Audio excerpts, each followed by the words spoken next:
just let me introduce the webinar. As you may know from previous webinars, my name is José María Ojeda. I work in the coordinating team at Hospital La Paz in Madrid, and I'm in charge of the working group, the evaluation working group, formerly known as Quality and Safety Working Group.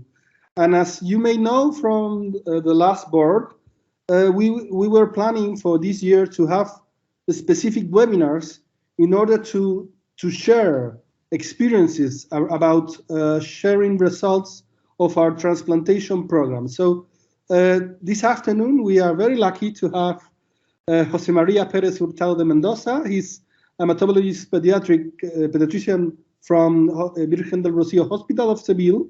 He's the head of the Transplantation Unit of Hematopoietic Stem Cells for Children. And well, I can give you the floor, José María. We are just a brief reminder that we are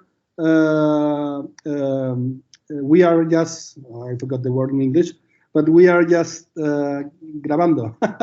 We're recording. Recording, sorry. Recording. But English. We are recording the webinar, so we would ask you to have your microphones off in order to let José María do the presentation. And afterwards, we will give some minutes to have some discussion. So please, José María, you have the floor. Thank you very much. Thank you very much, and good afternoon, everybody. I am very happy to be here with you, sharing some suggestions in order to improve the data for the pediatric hematopoietic stem cell transplantation evaluation of activity. Let me first introduce my unit. We are a unit not very huge, but we have opened our pediatric stem cell program on October 2002. From the very beginning, we are a multidisciplinary unit. The unit actually is formed with 2 hematologists, pediatric hematologists, and one pediatrician. We are the same team from the very beginning until now. So this is very important, because we are close friends and we share all of feelings and knowledge between us in an easy way. I think it's important. We are reference center for allogenic stem cell transplantation since October 2009, and we have the JC accreditation together with the adult unit of my hospital since May 2016. From October 2002 until May, I think, April of this year, we have done 444 stem cell transplants in kids younger than 14 years old. We have, I think, we have performed. The majority of them are unrated stem cell transplantation, and 225, and we have done also autologous 113 and haploidentical on just 20, because we hate haploidentic. We use only haploidentical transplantation just for rescue because of graft failure, and we have performed a quarter of the patient has an HLI identical sibling or allogenic, but easier than the unrelated transplantation. This is our survival curve, only referred to allogenic transplantation, because autologous transplantation is another field, probably very different to allogenic transplantation. So we have considered here only our allogenic stem cell transplantation. I am referring to 331 kids transplanted in our hospital. This curve means nothing for me because this is free survival curve and could be good if you are talking about high-risk leukemia, but could be bad if you are talking about aplastic anemia.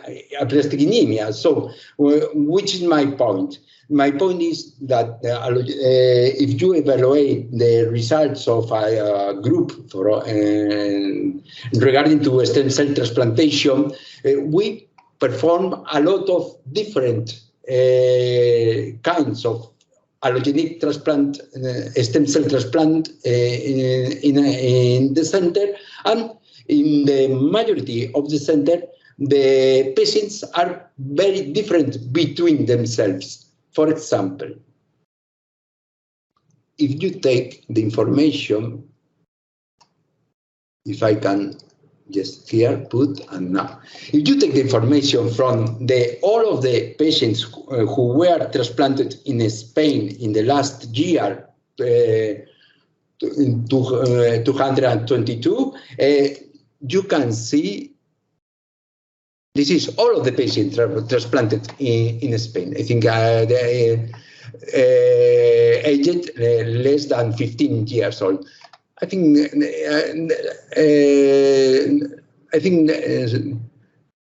they are 260 or 70, but you can see that only the 1,000 patients or maybe less have cancer, leukemia, either leukemia or lymphoma. The majority of the middle of the patients have non-malignant diseases and very different between us: metabolic diseases, immunodeficiency, hemoglobinopathies. You have also solid tumors. You have autologous transplants. You have allogenic transplants, unrelated haploidentical, cord blood stem cell transplantation transplants. So it's very difficult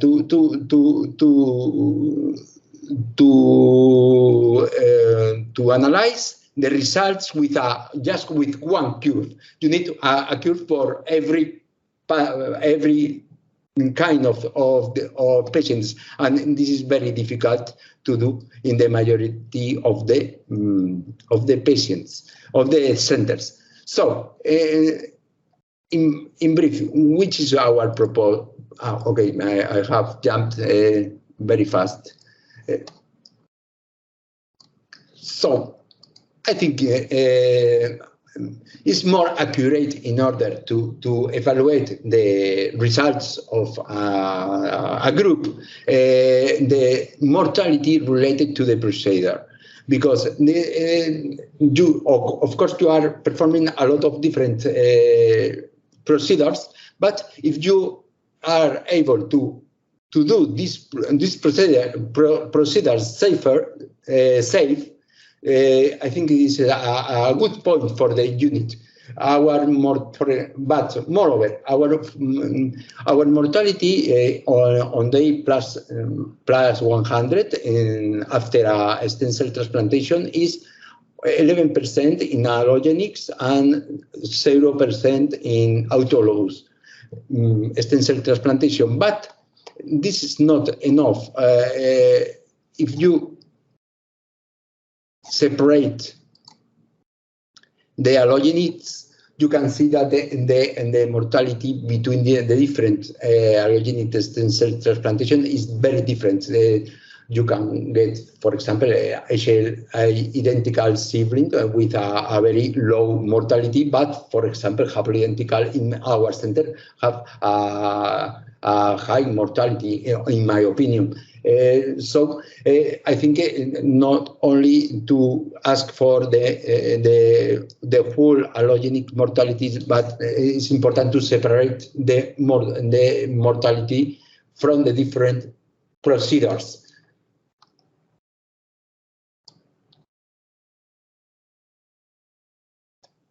briefly, our proposal is not also consider the items that you are asking actually, for example, quality data. For example, is very important, the accreditations, and in my opinion, the accreditation, to have JC accreditation, I think is very significant and very important. And in a short future, the units will not allow to transplant if they don't have the JC accreditation. So also we can ask for the activity data, and it's important to separate kids under 18 years old and under 14 years old. But also I think that it could be interesting to introduce data or mortality related from the procedure. We think that the activity index that we can examine is, of course, related to regarding to the activity, the number of patients that you transplant under the 14 years old, and the number of the patients that you transplant under 18 years old, and over, of course, over 14 years old. And I think that it's important to include, to consider the patients that you are you have done a transplant, but the patient were from another communities or countries, because then it gives us an idea of the activity of the center. And also, I think it could be interesting to consider if in your center have an adult program join with the pediatric program. Pues consider how many adult transplant can be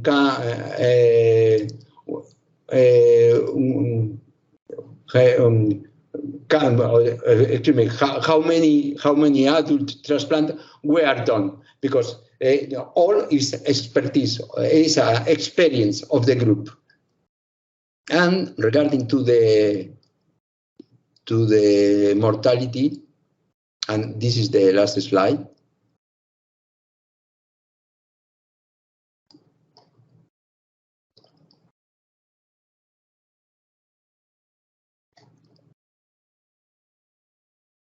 I think this is important to consider the mortality of all of the allogenic transplant, but separating the groups from under 14 years and under 18 years, and also consider the mortality separating the procedures from allogenic, from HLI identical sibling, from alternative donor, unrelated or non-familiar donors, and from haploidentical donors, and all separate for age from 18 or under 14.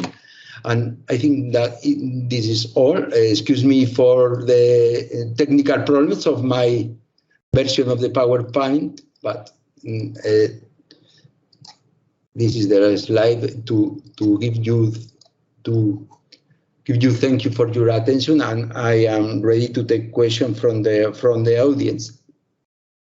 Thank you very much. Thank you very much for your presentation.